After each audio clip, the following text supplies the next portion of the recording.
Imagine being officially declared dead by your own country. Imagine your family receiving a letter saying you will never come home. And now imagine escaping not one, but two brutal POW camps, fighting for the Soviet Red Army, and then returning alive only to be told the United States government doesn't believe you or you.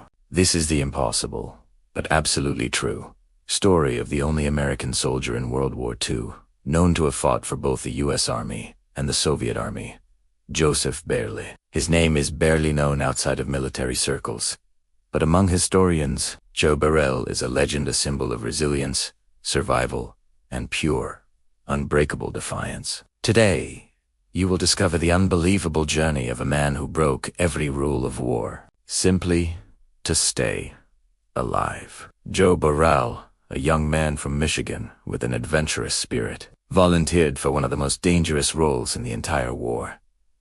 A paratrooper in the legendary 101st Airborne Division, the Screaming Eagles.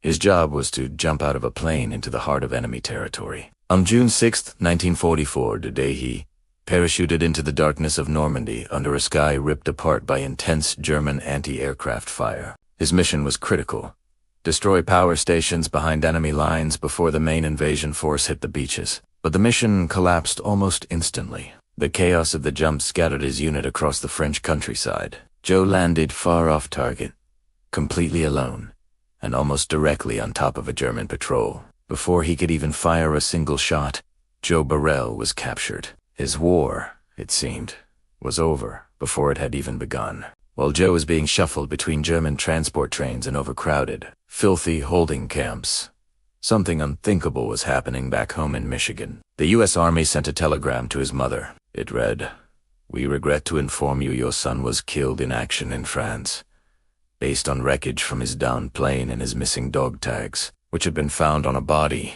The military declared him dead." Joe was very much alive, but officially, he no longer existed. Joe was sent to Stalag 3C, a notoriously brutal POW camp. But Beyrle wasn't the kind of man who just waited for rescue. He was a born fighter, and his mind was already plotting his escape.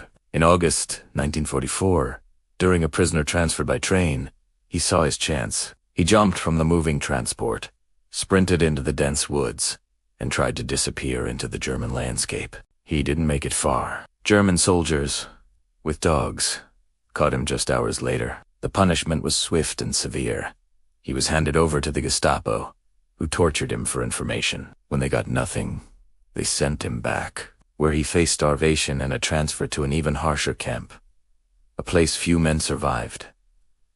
But Joe's spirit never broke. In January 1945, a strange twist of fate gave him a second chance. U.S. bombers, mistaking the area for a military target, accidentally attacked near the camp.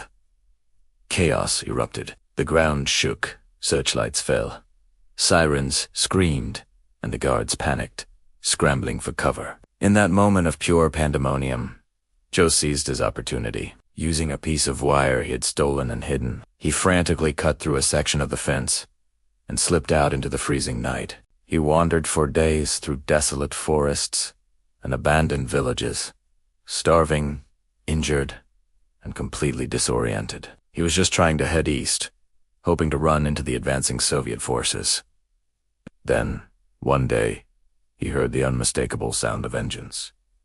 Tank engines. Joe prepared to surrender, fully expecting to see the black cross of a German panzer. But as the tanks rumbled over the hill, he saw a red star painted on their turrets. These were Soviet T-34 tanks, rolling west with unstoppable force. Desperate, Joe stepped into the open with his hands raised, shouting in broken, improvised Russian, "Amerikansky, soldat, an American soldier."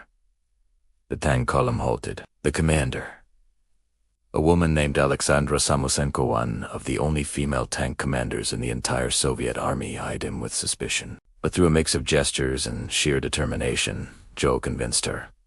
And then something truly historic happened. Joe didn't just ask for a safe passage. He pointed to the front lines and asked if he could fight alongside them.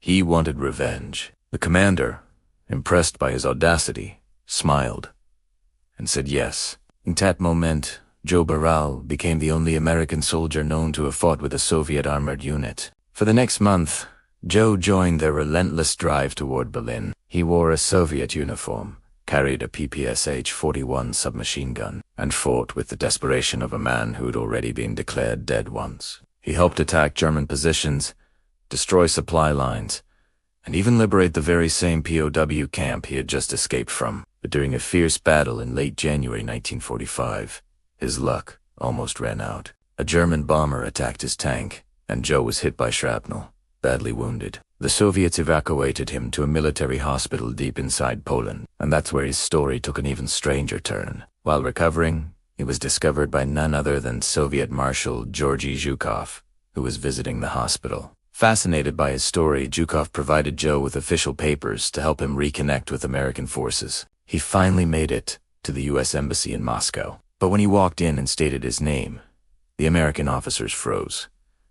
They looked him up in their records. According to the United States military, Joseph Beyrle had been dead for 7 months. They were convinced he was a German spy. It took weeks of intense interrogations, fingerprint checks, and cross-referencing dental records before the U.S. government finally, reluctantly, accepted that Joe Beyrle was impossibly still alive. He had literally come back from the dead. In September 1945, Joe finally returned home to Michigan. When his mother opened the door and saw him standing there, she fainted. In her hands, she still clutched the official government letter that said her son had died heroically in France. But here he was, thin, scarred, and exhausted, yet smiling. Joe Beyrle survived German capture, Gestapo torture, 2 POW camps, 2 daring escapes, and combat with 2 different armies on the same side. He lived long enough to tell one of the most unbelievable true war stories in American history. He was a soldier who died once and then fought his way back to life. Thanks for watching. If you found this story as incredible as we did, be sure to subscribe for more amazing true stories you've never heard.